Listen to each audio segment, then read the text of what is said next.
very much, Joe, for giving me such a nice introduction.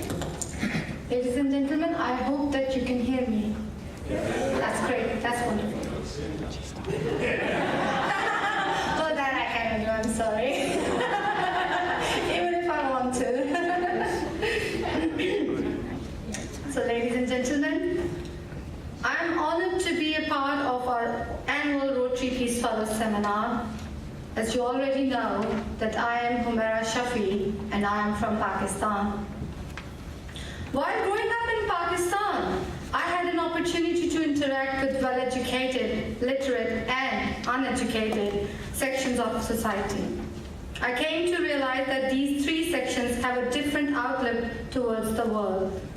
While all these sections have a society were imbued with innate goodness and sense of community service.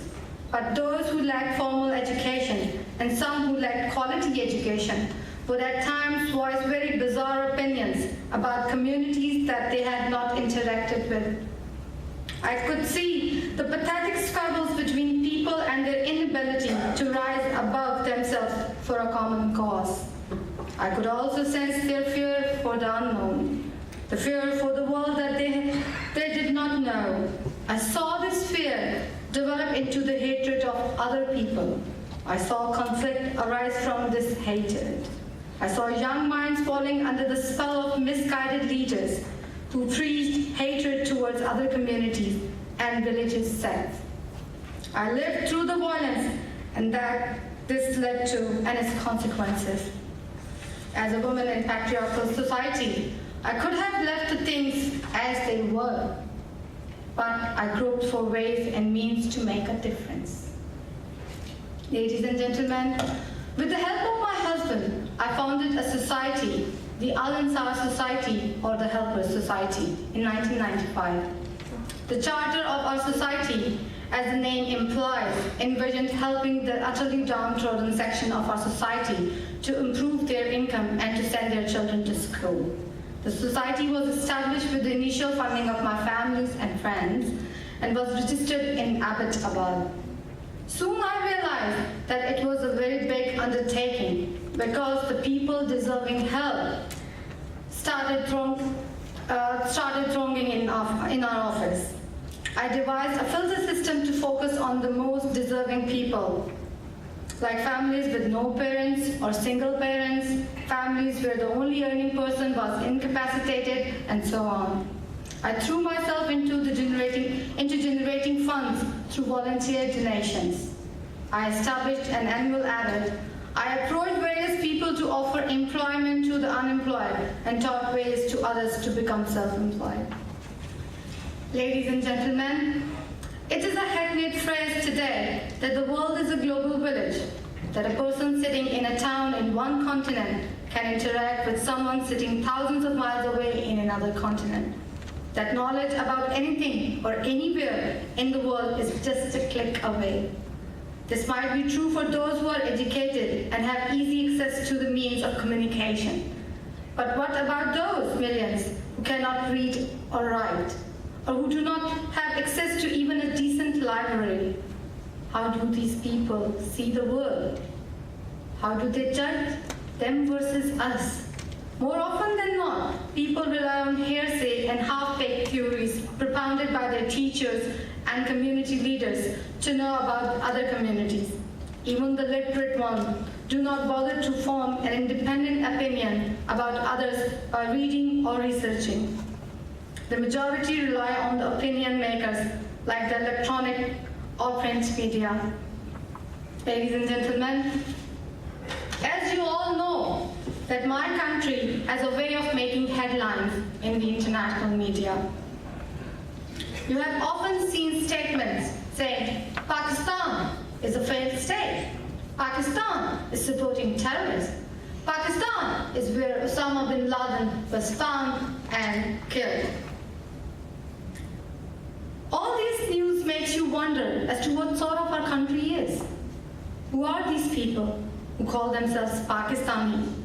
Are they all terrorists? Do they have a human face? To answer these questions, I would like to show you the documentary of Pakistan.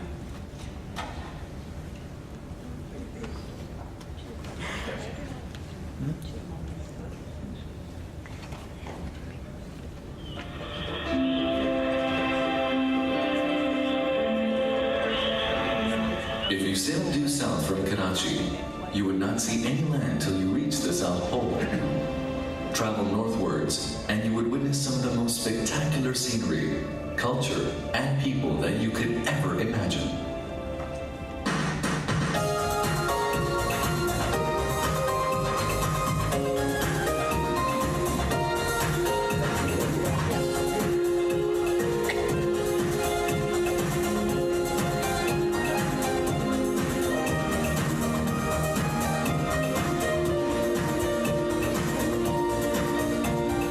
This is Pakistan.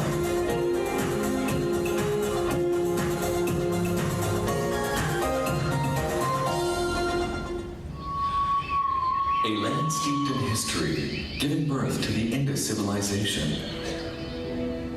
Dating back to 6000 BC, Mohenjo-daro, or the Mound of the Dead, is rightly regarded as the cradle of civilization.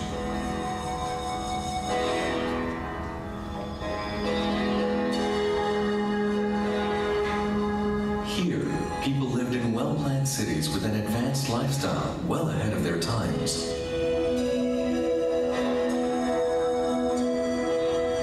Brick cities from the Indus Valley civilization stand beside Buddhist ruins, contemporaneous with the birth of Christianity.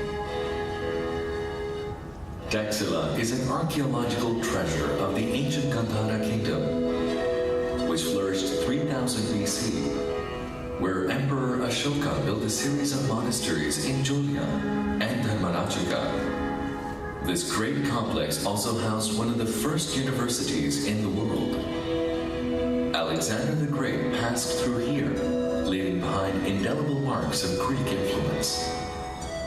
It is the history of many races, their ambitions and dreams, both realized and lost. Archaeological sites and imposing monuments are scattered across the country, bearing witness to its magnificent past. Many more adventurers came to conquer this land of plenty, but none could match the glory and power of the great Mughals.